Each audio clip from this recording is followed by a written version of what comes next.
नमस्कार, स्वागत है आपका इंडिया न्यूज़ इन खबर में और मैं हूं मनोज कुमार।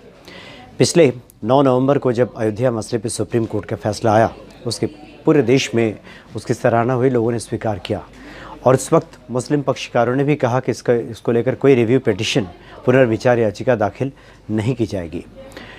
लेकिन उसके लगभग 5-7 दिन बीतने के बाद all India Muslim personal law board ने फैसला किया कि पुनर्विचार याचिका दाखिल की जाएगी, यानी रिव्यू पिटिशन सुप्रीम कोर्ट में डाला जाएगा।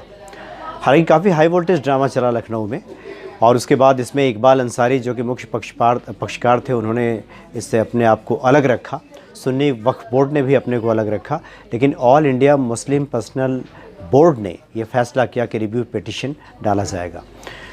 मुस्लिम पक्ष का ये तर्क ये था कि जो ज़मीन है वो किसी भी मस्जिद की ज़मीन अल्लाह की ज़मीन होती है, इसलिए वो किसी को दिया नहीं जा सकता।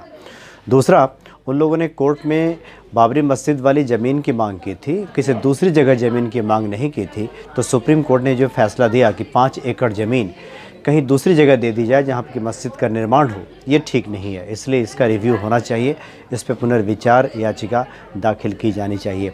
तो कुल मिला के 10 पॉइंट्स ऐसे गिनाए गए मुस्लिम पर्सनल लॉ बोर्ड की तरफ से और कहा गया कि इन तर्कों के आधार पे हम रिव्यू पिटिशन डालेंगे।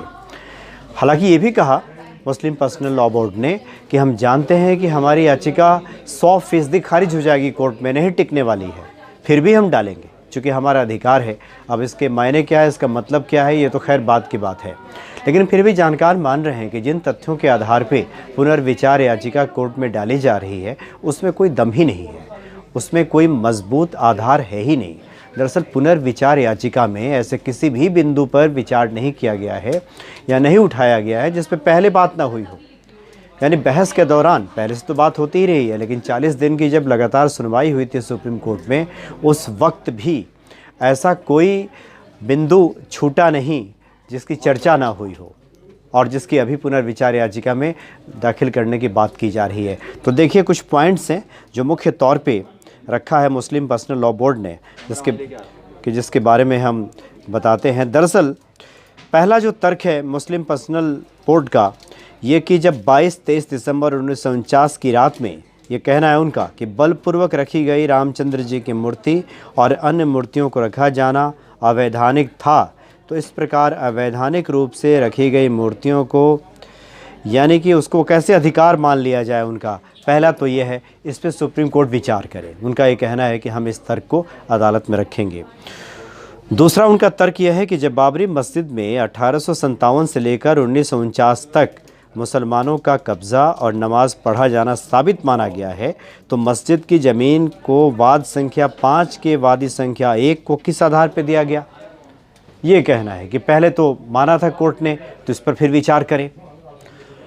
और कहा है कि संविधान के अनुच्छेद 142 का प्रयोग करते समय माननीय न्यायमूर्ति ने इस बात पर विचार नहीं किया कि वक्फ एक्ट 1995 की धारा 104A और 51(1) के अंतर्गत मस्जिद की ज़मीन के एक्सचेंज या ट्रांसफ़र को पूर्णतया बाधित किया गया है, जो स्टैच्यू के विरुद्ध तथा उपरोक्त वैधानिक रोक पाबंदी के अनुच्छेद के खिलाफ है। तो मुख्य तौर पे जो 2-3 बातें निकल कर सामने आई है उसमें यही कहा है मुस्लिम पर्सनल बोर्ड ने कि शरिया कानून के तहत मस्जिद की ज़मीन को किसी को नहीं दिया जा सकता, और दूसरा, मस्जिद के लिए ज़मीन लेने का कोई मतलब नहीं बनता क्योंकि हम तो उस अधिकार की बात कर रहे थे जहाँ पे मस्जिद था।